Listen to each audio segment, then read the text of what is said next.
नमस्कार दोस्तों, स्वागत है आप सभी का मेरे YouTube channel all next exam में।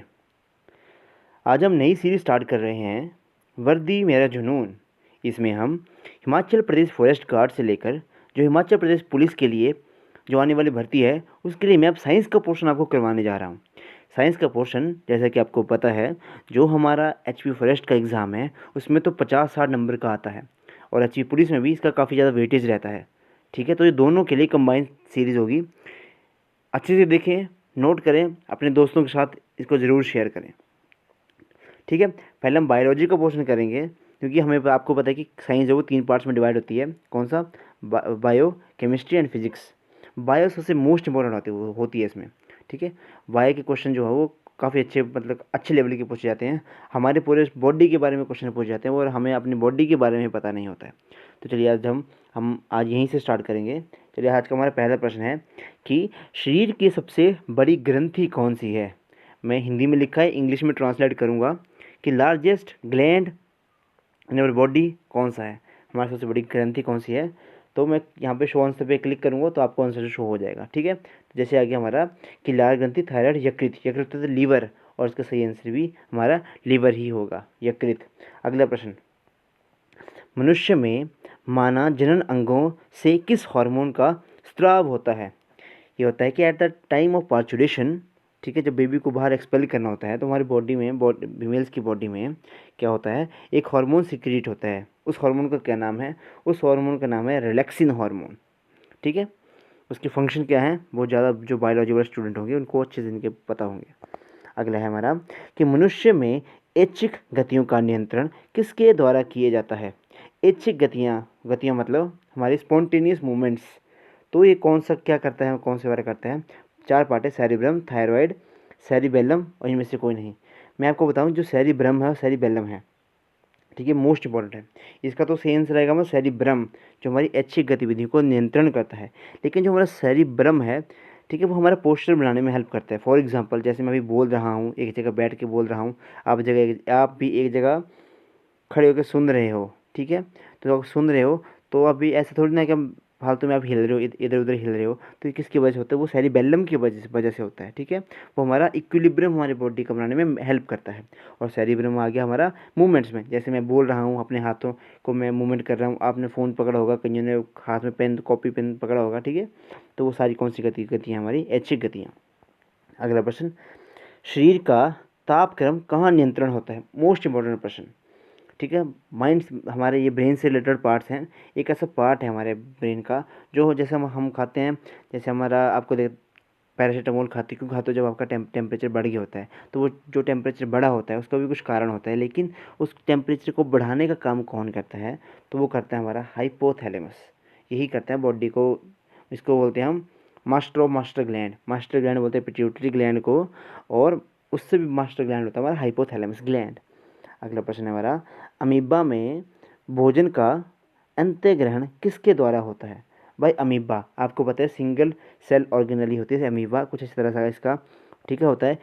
इसके इधर कुछ मतलब इसको खाने की चीज़ है, तो ये क्या करता है, अपने आकार को इस तरह से बदल लेता है। इससे क्या होता है, ठीक है, अमीबा क्या करता है, फिर बाद में इसको यहाँ से बंद कर लेता है और खाना इसके अंदर अंदर चला जाता है। तो इसको बोलते हैं सूडोपोडिया, इंग्लिश वाले को लिखते हैं सूडोपोडिया, इसका नाम होता है। ठीक है, और हिंदी में बोलते हैं इसको झूठे पाँव या फिर हमारा कूटपाद। ठीक है, तो हमारा राइट आंसर आएगा इसमें कूटपाद। ठीक है, अच्छा, अगला प्रश्न देखते हैं कि निम्न में से कौन सा एंजाइम लार में पाया जाता है? जो हमारा सलाइवा होता है उसमें हमारा कौन सा एंजाइम पाया जाता है? मोस्ट इंपॉर्टेंट है हमारा ये। ठीक है, अब जो हमारी लार है उसमें कौन सा पाया जाता है? उसमें होता है एक ऐसा हार्मोन जो हमारे जो कार्बोहाइड्रेट्स हैं उनको डाइजेस्ट करने में काफ़ी ज़्यादा हेल्प करता है। हमारे जो कार्बोहाइड्रेट्स जो होते हैं हमारे, उसका सबसे पहला उनको डाइजेशन का काम उनका हमारे मुंह के अंदर स्टार्ट हो जाता है। ठीक है, तो कौन सा हार्मोन होता है? उसको मतलब टाइलिन, टाइलिन हार्मोन या फिर अमाइलेज हार्मोन। ठीक है, तो इसका आएगा टाइलिन या अमाइलेज, याद रखना इनको, बहुत अच्छा क्वेश्चन है ये। अगला प्रश्न, वह प्रक्रिया जिसके द्वारा मनुष्य श्वास ग्रहण करता है और छोड़ता है वह क्या है? ठीक है, उसको क्या बोलते हैं हम, कि जैसे हम सांस ले रहे हैं, सांस छोड़ रहे हैं, उसको क्या बोलते हैं हम? श्वास सोछत वास इसको बोलते हैं। अगला प्रश्न, ऊर्जा के लिए कोशिका प्राय किसका उपयोग करती हैं? हमारी जो बॉडी में कोशिका मतलब सेल हैं, वो हमारा एनर्जी को प्रोड्यूस करने के लिए किसका उपयोग करती हैं? तो करती हैं हमारा ग्लूकोज़ का। ठीक है, ग्लूकोज़ का करती हैं। ठीक है, हम कुछ भी खाते हैं, कुछ भी खा रहे हैं हम, एट द एंड में जाके वो ग्लूकोज ही बनता है और ग्लूकोज ही हमारी बॉडी जो है कंज्यूम करती है। ठीक है, इसी से हमें एनर्जी मिलती है। Energy currency of the cell ATP को बोलते हैं। एडेनोसिन ट्राइफॉस्फेट को एनर्जी करेंसी की कहते हैं।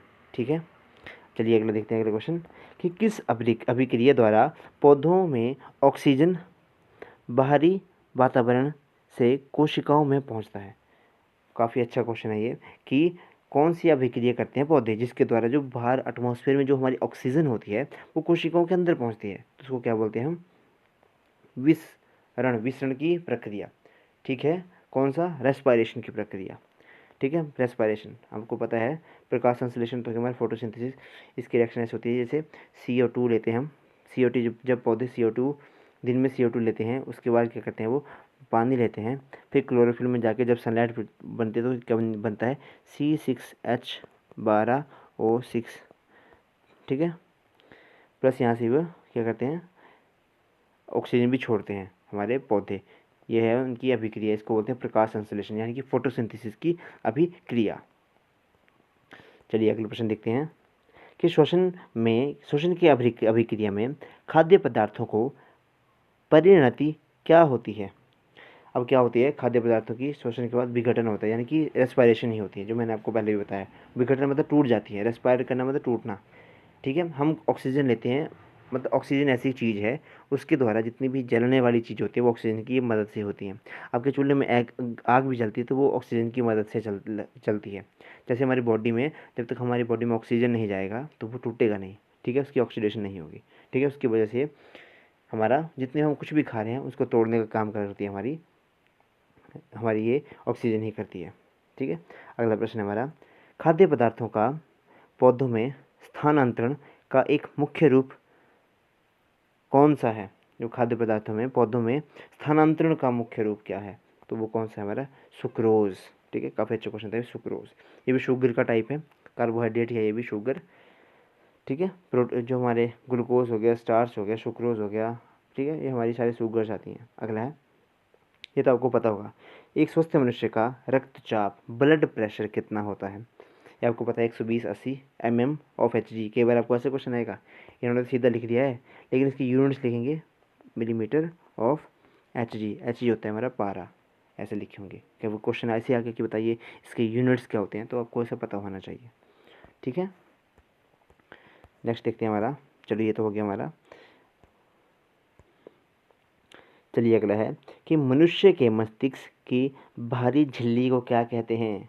जो भारी झिल्ली होती है हमारे मस्तिष्क की, तो उसको हम क्या कहते हैं? हम ड्यूरामीटर कहते हैं। ठीक है, अच्छा क्वेश्चन था, इसको याद रखें। अगला प्रश्न है, मनुष्य के सूंघने की क्षमता को नियंत्रित करता है। जब हम सूंघते हैं किसी चीज़ की हमें स्मेल आती है तो वो क्या, कौन सा ब्रेन का कौन सा पार्ट जो है उसको नियंत्रित करता है? तो वो है हमारा कौन सा? घ्राणेंद्रिय पाली। ठीक है, कौन सा होता है ये? घ्राणेंद्रिय पाली इसका सही आंसर है। अगला प्रश्न है, अब इंग्लिश वाले को कुछ समझ नहीं आएगा, ठीक है, तो इसको मैं आपको इंग्लिश में भी करवाऊँगा। पहले आप हिंदी में देख लो, तो हिंदी में भी देख लो। हिंदी में अब ऐसा होता है कि इंग्लिश वाले हिंदी में समझ आते हैं लेकिन हिंदी वाले इंग्लिश में उनको समझने में थोड़ी डिफ़िकल्टी आती है। तो मोस्टली क्या करते हैं, कोई भी होते हैं वो क्या कहते हैं, हिंदी में क्वेश्चन लेके आने की कोशिश करते हैं। ठीक है, अगला प्रश्न, मनुष्य में बुद्धि एवं चतुराई का केंद्र क्या है? ये आया क्वेश्चन भाई। जब जितनी भी थिंकिंग कैपेसिटी होती है तो इसमें आएगा आपका सेरिब्रम आएगा। ठीक है, सेरिब्रम मैंने आपको बता दी, सेरिब्रम जितने बॉडी का कुछ भी सोचते हो, जिसका सेरिब्रम एक्टिव है वो बंदा उतना इंटेलिजेंट होता है। अगला प्रश्न है, रक्त में ग्लूकोज की मात्रा नियंत्रण करता है। अब आपको पता है कि आपको बीमारी होती है डायबिटीज़, वो किसके कारण होती है? जो हमारे बॉडी का एक पार्ट है, ठीक है, एक ग्रंथि हमारे अंदर क्या है? पेनक्रियाज। तो वो पेनक्रियाज है, उसके अंदर एक हार्मोन सिक्रेट होता है, उसको हम बोलते हैं इंसुलिन। और इंसुलिन को कौन सा, मतलब क्या पेनक्रियाज का कौन सा पार्ट सिक्रेट करता है? तो वो है हमारे बीटा सेल्स ऑफ लैंगरहंस। ठीक है, बीटा सेल्स आप इतना याद रखें। लैंगरहैंस से जो हमारे मेडिकल इसके स्टूडेंट हैं ना, साइंस के स्टूडेंट, वो तो इसको आराम से समझ जाएंगे कि मैं क्या बोल रहा हूँ। अगला है हमारा कि ऑक्सीजन है, ऑक्सीजन क्या है? हार्मोन है, एंजाइम है, कार्बोहाइड्रेट है या वसा है? तो ऑक्सीजन क्या है? एक एंजाइम है। ठीक है। अगला है जैव प्रक्रम के अंतर्गत कौन आता है? जैव प्रक्रम के अंतर्गत क्या आता है? ये सभी आते हैं, पोषण, उत्सर्जन, श्वसन। ठीक है, ये सारे आते हैं इसमें। अगला प्रश्न, गोवंशता किसके अंतर्गत आता है? अब गोवंशता किसके अंतर्गत आता है? मृत जीवी के अंदर, मृत जीवी डेड ऑर्गेनिज्म के अंदर ये आता है। अगला है वायुमंडल में कार्बन डाइऑक्साइड पाई जाती है। इस क्वेश्चन का मतलब डाउटफुल रहता है। 0.03 कई जगह आपको ऐसे लिखा होगा, 0.002% भी लिखा होता है कई जगह। ठीक है, तो याद रखना। सबसे पहले नाइट्रोजन, फिर आती है ऑक्सीजन, फिर उसके बाद अर्गन आती है, उसके अर्गन के बाद आता है आपका ये हमारा कार्बन डाइऑक्साइड। अब देखिए कितने कम परसेंटेज है हमारे एटमॉस्फेयर में, फिर भी जो गर्मी का मौन, जितने हमारी ग्लोबल वार्मिंग है, उसमें सबसे मुख्यतः गैस कौन सी होती है? कार्बन डाइऑक्साइड ही होती है, जिसकी वजह से ज़्यादा हमारा तापमान बढ़ रहा है। अगला प्रश्न, छाया में पनपने वाले पौधे को क्या कहते हैं? जो छाया में जो पौधे जो ग्रो करते हैं उनको क्या कहते हैं? उनको कहते हैं हम सियोकाइट्स। क्या कहते हैं? सियोकाइट्स। अच्छा क्वेश्चन है, इसको याद रखें। अगला प्रश्न है, मनुष्य में मुख्य श्वसन अंग क्या है? भाई श्वसन अंग क्या क्या है हमारा? तो हमारे फेफड़े होते हैं। आपको पता है कि आपके फेफड़ों के द्वारा ही आपकी ऑक्सीजन, मतलब जितनी भी गैसेस का आदान प्रदान होता है, वो हमारे किसके कारण होता है? फेफड़ों के कारण। अब कुछ बोलेंगे भाई सर नाक के कारण होता है, लेकिन ऐसा कुछ नहीं है। तो ओपनिंग्स है हमारी बॉडी की। ठीक है, नाक, कान, मुंह वगैरह। ठीक है। अगला प्रश्न है, निम्न में से कौन सी बीमारी श्वसन तंत्र से संबंधित है? तो इनमें से मुझे लगता है बी और सी दोनों ऑप्शन आएगा इसमें। टीबी भी होता है, आपको पता है टीबी में भी आपके लंग्स खराब हो जाते हैं, निमोनिया। अब तो कोविड भी इसका कारण है। कोविड जैसे आपने देखा है कि उसकी वजह से हमारा लंग्स जो है वो खराब हो जा रहे हैं, तो वो भी इसी का कारण आएगा कुछ टाइम बाद आपको ये क्वेश्चन भी। अगला प्रश्न है, उच्च रक्तचाप की अवस्था को क्या कहते हैं? जब आपका ब्लड प्रेशर हाई हो जाता है तो उस कंडीशन को आप क्या कहते हैं? तो उसको कंडीशन को हाइपर टेंशन कहते हैं। ठीक है, इसमें कंफ्यूज ना हो। देखिए यहाँ पे हाइपोटेंशन है, हाइपर टेंशन। जब ज़्यादा हो जाएगा तो क्या कहते हैं हम? Hyper tension. और जब कम हो तो हाइपोटेंशन। ठीक है, ये 24 क्वेश्चन मैंने आपको करवाया आज। आई होप आपको भी अच्छी लगी होगी। तो अच्छी लगी होगी तो प्लीज़ वीडियो को लाइक करें, शेयर करें, और चैनल पे फर्स्ट टाइम आए हैं तो प्लीज़ इसको सब्सक्राइब ज़रूर करें। This is all for today. Thank you and have a nice day.